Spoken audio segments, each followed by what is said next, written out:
अभी हम पढ़ते हैं एक्सरसाइज 9.1 का क्वेश्चन नंबर 13। ठीक है, question number 13, as observe from the top of a 75 metre high lighthouse from the sea level the angle of depression of two ships are 30 degree and 45 degree. If one ship is exactly behind the other on the same side of the lighthouse, find the distance between the two ships. हमारे पास कहता है कि आपके पास एक light house है. ये चीज़ हमने ध्यान रखनी है कि लाइट हाउस है, एक लाइट हाउस है फ्रॉम द सी लेवल. कितना है? 75 मीटर हाई है. 75 मीटर हाई एक लाइट हाउस है सी लेवल से, और उसके टॉप से हमें क्या ऑब्जर्व होता है? उसके टॉप से हमें जो एंगल ऑफ डिप्रेशंस हैं दो शिप्स के, वो हमें वहाँ से ऑब्जर्व होते हैं. एक आपके पास 30 डिग्री है, एक 45 डिग्री है. कहता है कि if one ship is exactly behind the other on the same side of the light house. कहता है कि एक शिप जो है दूसरे के बिहाइंड है, same side of the lighthouse के. Find the distance between the two ships. हमने दो शिप्स की डिस्टेंस निकालनी है कि उनके आपस में डिस्टेंस कितना है. तो सबसे पहले हम देखेंगे कि सी लेवल तो देखेंगे, सी पे ही तो हमारे पास शिप्स रहेंगे ना.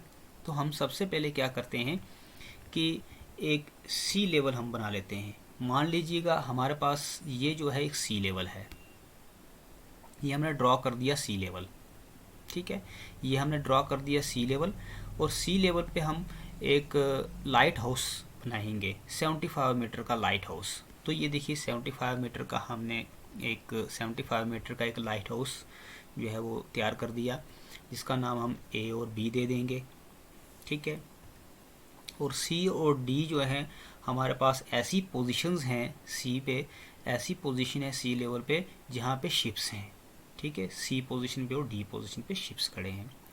अब हम इसके पॉइंट से, जो हमारा ए पॉइंट है, क्योंकि लिखा हुआ है हमारे क्वेश्चन में कि ऑब्जर्व फ्रॉम द टॉप से हमें क्या ऑब्जर्व होता है? Angle of depressions.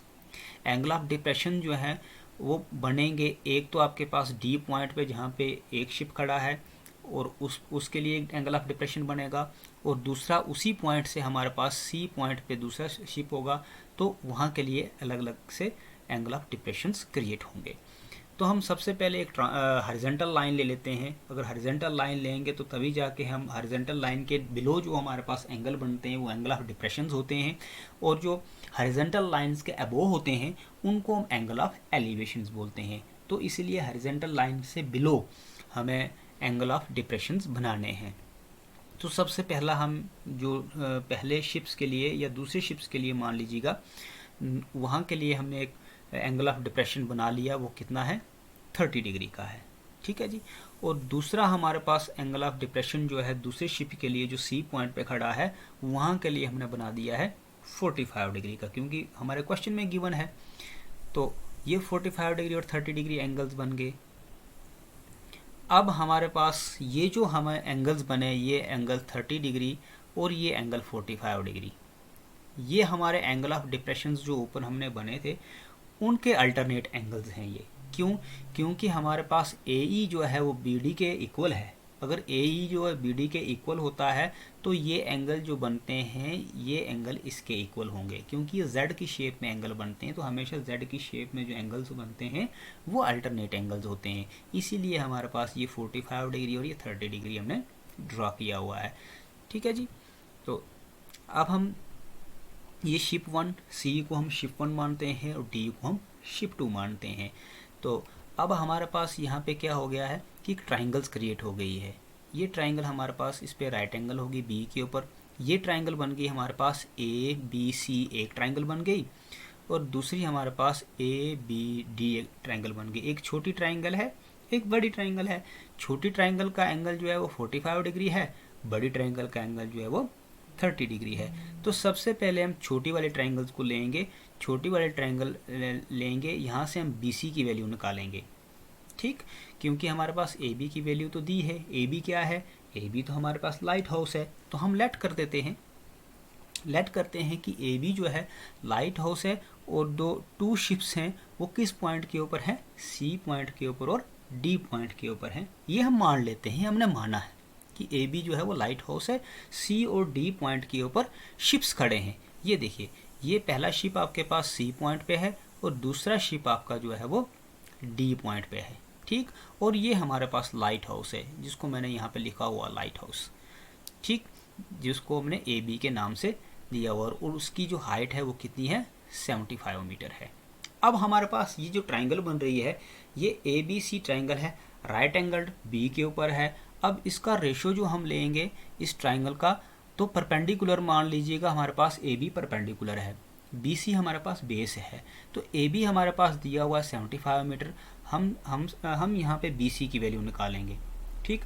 जब हम बी सी की वैल्यू निकालेंगे तो हमें बी डी की वैल्यू निकालने में हेल्प हो जाएगी। तो हमें चाहिए सी डी की वैल्यू, क्योंकि सी डी जो है, सी और डी के बीच में जो डिस्टेंस है वो हमें निकालना है, तो हमें सी डी की वैल्यू निकालनी है। तो सी डी की वैल्यू निकालने के लिए हमें हेल्प हो जाएगी।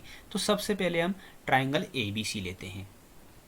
इन ट्राइंगल ए बी सी, इस ट्राइंगल में हम कौन सा रेशो लेंगे, ए बी अपान बी सी, क्योंकि ए बी हमारे पास दे रखा हुआ है, बी सी हमने निकालना है, एंगल हमारे पास 45 डिग्री है, तो परपेंडिकुलर अपान बेस का रेशो बनेगा।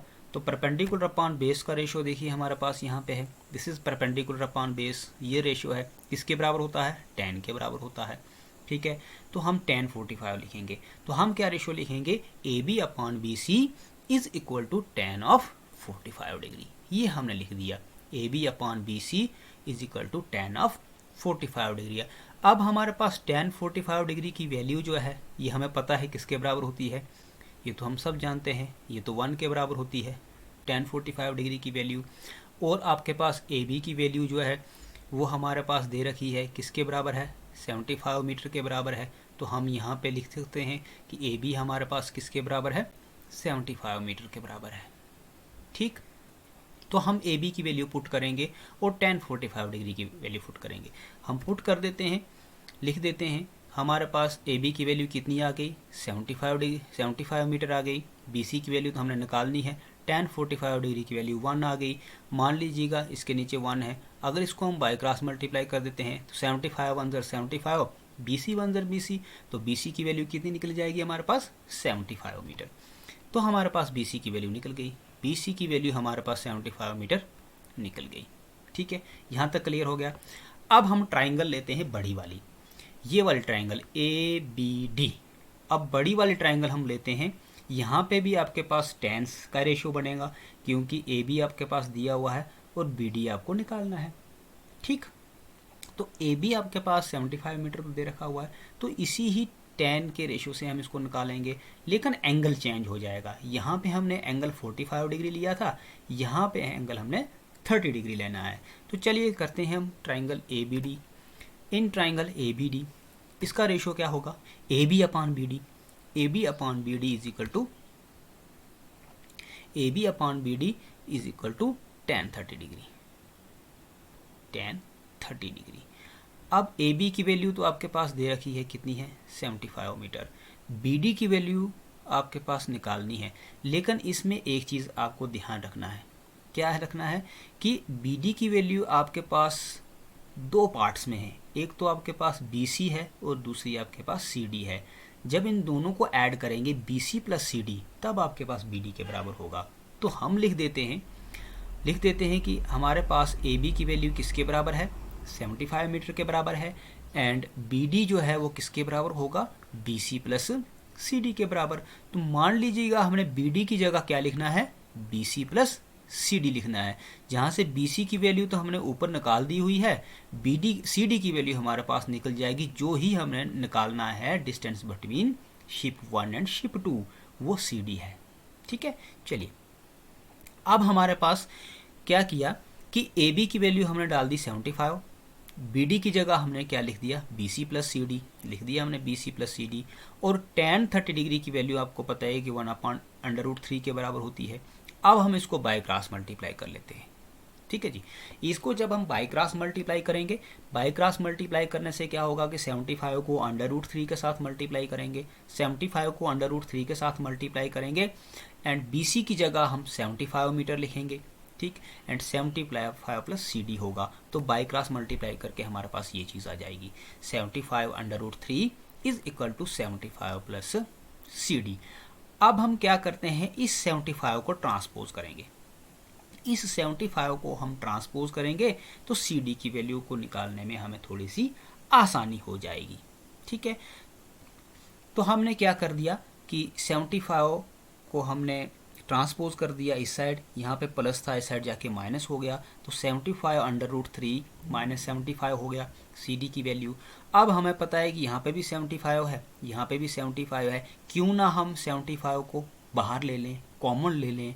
तो कॉमन लेने के लिए हम क्या करते हैं, कॉमन लेते हैं। तो कॉमन लेने के बाद हमें सी डी की वैल्यू किस शक्ल में दिखती है, सी डी हमारे पास हो जाएगा 75, तो हमने कॉमन ले लिया, तो अंडर रूट 3 माइनस 1 हमारे पास बच गया, तो ये सी डी की वैल्यू हमारे पास निकल गई। तो सी डी की वैल्यू ही हमें निकालनी थी, क्योंकि सी डी जो था वो डिस्टेंस बिटवीन था शिप 1 और शिप 2 के, तो हमें ये वैल्यू निकल गई। देयरफॉर हम लिख देते हैं कि therefore the distance between the two ships is 75 under root 3 minus 1 metre, hence proved. यही हमें प्रूव करना था, तो हमारे पास ये चीज़ प्रूव हो गई, हैंड्स प्रूव्ड, ये चीज़ हमारे पास प्रूव हो गई, सी डी की वैल्यू निकल गई।